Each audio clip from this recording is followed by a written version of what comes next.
Hello everybody, welcome to problem 14 from Superquiz 2. This is our video solution. This was an optional problem. It's getting into equivalence relations, quotient sets, equivalence classes. So here we're defining a relation, curly r, on the real numbers in the following way. If you have two real numbers, we're going to say that they're related. So that means that x comma y is in the relation r if they have the same square.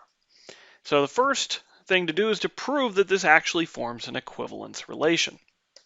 So of course, to show that we have an equivalence relation, we're going to need to handle the three different pieces: reflexivity, symmetry, and transitivity. All right, so for reflexivity, that means we need to show that if I take any real number, x, then x comma x will be in the relation. So let's let x be a real number. And of course, we do definitely have that x squared is equal to x squared, right? No doubt about that. So x comma x is an element of the relation. All right, next, symmetry.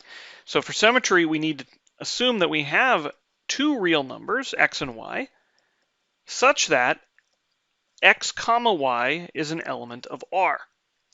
Okay, well, what does it mean for x comma y to be in R? Well, it's exactly how we defined it. It means that x squared is equal to y squared. Thus, x squared is equal to y squared. Now, equality doesn't care what order you write it down in, so we could have just as well have written y squared equals x squared, and that would show us that y comma x is an element of R. So y comma x is an R, and we have symmetry. All right, how about transitivity? For transitivity, we need to choose three elements in the real numbers, so let's call them x, y, and z, such that x comma y and y comma z are in the relation. Now, because x comma y is in the relation, we know that x squared is equal to y squared. And because y comma z is in the relation, we know that y squared is equal to z squared. And since equality is itself an equivalence relation, we have transitivity, so x squared is equal to z squared. Hence, x squared equals z squared, and x comma z is then in the relation R. All right, so this allows us to conclude that R, therefore,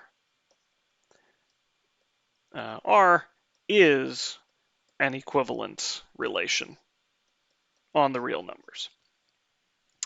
Okay, what about B? Well, B is asking us to determine the elements of the quotient set. So remember, the quotient set, when you have a set and you write down this / and then an equivalence relation, the quotient set denotes the set of equivalence classes. Okay, so quotient set, right? This is the set of equivalence classes of R with respect, or modulo, I prefer modulo, but with respect to the equivalence relation R. All right, so let's figure out all of the things that are equivalent. So, well, what kind of things are equivalent? We're looking for elements that when you square them, you get the same value. That actually doesn't happen so often in the reals. If I take, for example, 1 and I square it, there's only one other real number that I can square and get this value 1, and that's -1. All right? So the equation x squared equals a for, let's just look at the positive a right now, we know has only two solutions, right? Has exactly two solutions. What are those solutions? Well, you have the square root of a, and you have the negative of the square root of a.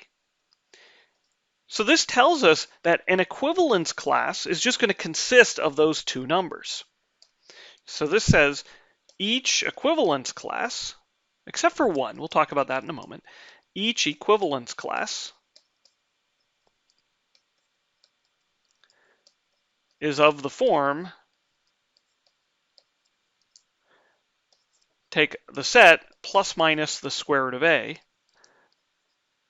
where a is some positive real number. So we'll say is a real number greater than 0. Now, you might say, but wait, can't a equal 0, and won't this have a solution? And the answer is, of course, yes. X squared equals 0 does have a solution. It's just 0, right? That's the only number whose square is 0. So each equivalence class is of this form where a is a positive number, or is just the class of 0, right? 0 is the only number whose square is going to equal 0 squared.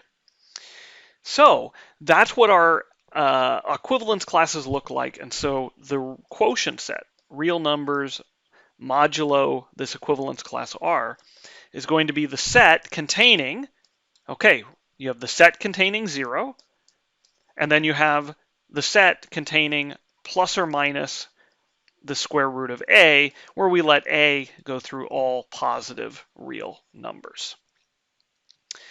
All right, what was the last question? Last question is, we wanted to find a set of representatives for these equivalence classes. Well, this shouldn't be so hard. A set of representatives means you just need to take one element from each equivalence class. So in this case, let's see, a set of representatives, or we could say a transversal, a set of representatives,